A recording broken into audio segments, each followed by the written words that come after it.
Великое княжество Финляндское вошло в состав Российской империи после подписания в 1809 году Фридрихсгамского мирного договора. Была учреждена Финляндская и Выборгская православная епархия. На учрежденную кафедру был назначен с возведением в сан архиепископа ректор Санкт-Петербургской духовной академии, епископ Выборгский Антоний Ватковский. За время его управления Финляндской епархией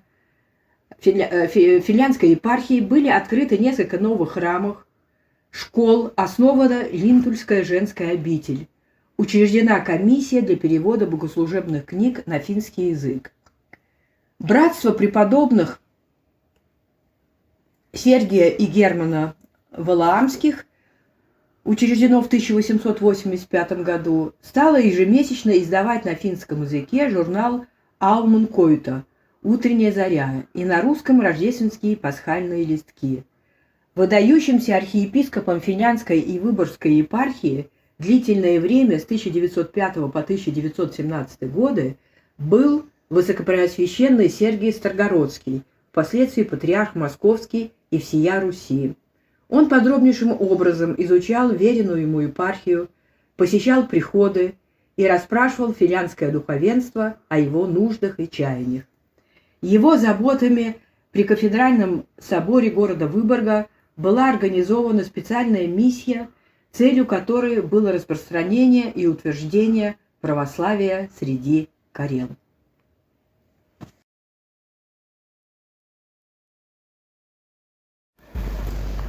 Период с 1809 по 1917 годы, период особенно яркого возрождения православия Финляндии, глубоко заинтересовал финского писателя, православного иподьякона и увлеченного исследователя Тима Лехтонена. Он создал удивительную книгу исследования, книгу-справочник «Исторический обзор православной жизни Финляндии». Книга называется по-фински «Ваеннот келлот», которую можно перевести «Почему замолчали колокола Финляндии» или «Забытые звоны колоколов».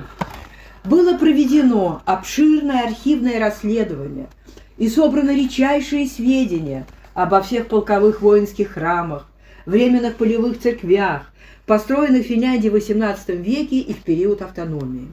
Подчеркнем, что к такому поистине гигантскому труду автора привел глубокий интерес к истории православия в период автономии Финляндии и этапам существования церквей в его родной стране. Российская императорская администрация вкладывала огромные средства в церковное окормление воинства и конкретно в построенные в Финляндии полковые храмы и их убранство.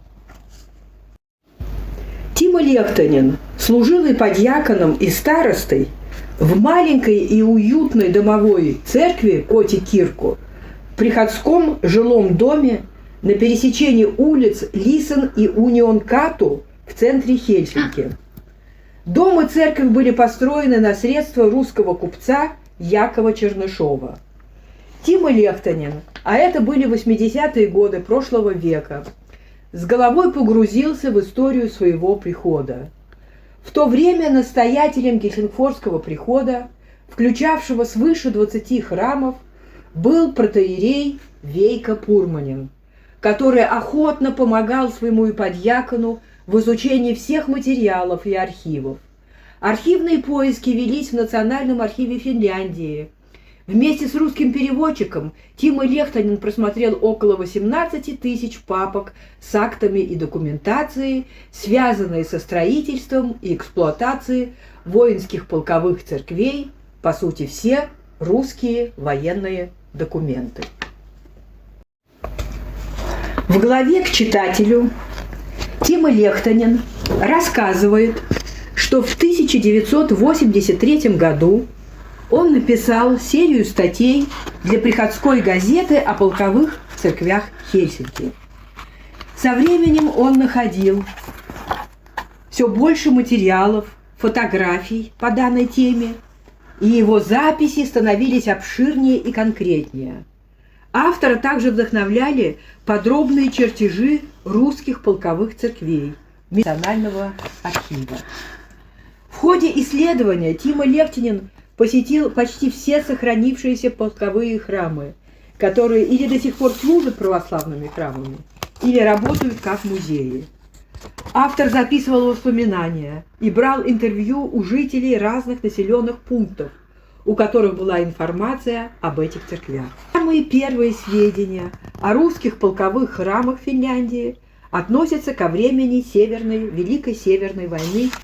Самые ранние источники были обнаружены в городе Кексгольме еще в 1695 году по 1710 год. После победы в Северной войне в разных уголках Финляндии появились полковые храмы, которые прибыли сюда вместе с русской армией. Таким образом, через русскую армию распространялась на финской земле и православная вера. По мере продвижения русских войск православная церковь также продвигалась в отдаленные концы страны, включая Аландские острова и город Торнио. На местах, где останавливалась воинская часть, были возведены храмы. Богослужения для военнослужащих проводились регулярно. Военные священники хорошо знали офицеров и солдат и вели свою пасторскую и просветительскую работу. Первая русская гражданская община была основана в столице Финляндии, Хельсинки, где в 1827 году была построена церковь Святой Троицы. Для нужд военных еще в 1805 году в районе Старой Финляндии была создана инженерная команда. Русские инженеры сначала спланировали огромный фонд новостроек, а потом началось само строительство. По замыслу государя и военной администрации церковь необходимо было построить в каждом крупном городе, крепости или гарнизоне. Местное инженерное управление взяло на себя ремонтно-строительные работы и будущее новое строительство военной части населенного пункта. Проекты церквей запрашивались у известных архитекторов. Среди них Карл Людвиг Энгель, Николай Львов, Константин Тон, Николай Львов, Константин Тон и Луи Висконти. Им было поручено подготовить чертежи проектов церквей для больших городов. Тима Левтинин подчеркивает, что с 1809 по 1917 годы создавались поистине архитектурные шедевры русских православных храмов. К ним можно отнести церковь святого Александра Невского в Свиаборге-Соменлине, церковь святителя Николая в Туусуле. Вот этот храм. Далее церковь Рождества Христова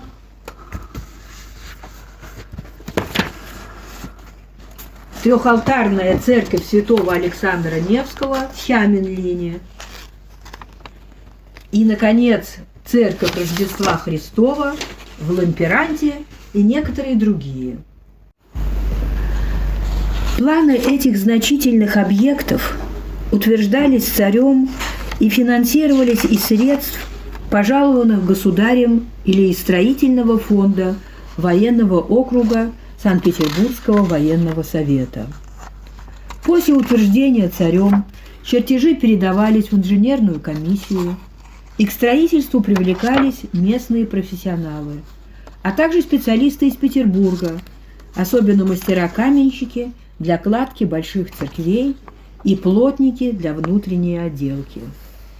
Церковная утварь и все необходимое для крупных военных храмов заказывались в церковных магазинах Петербурга и привозились оттуда.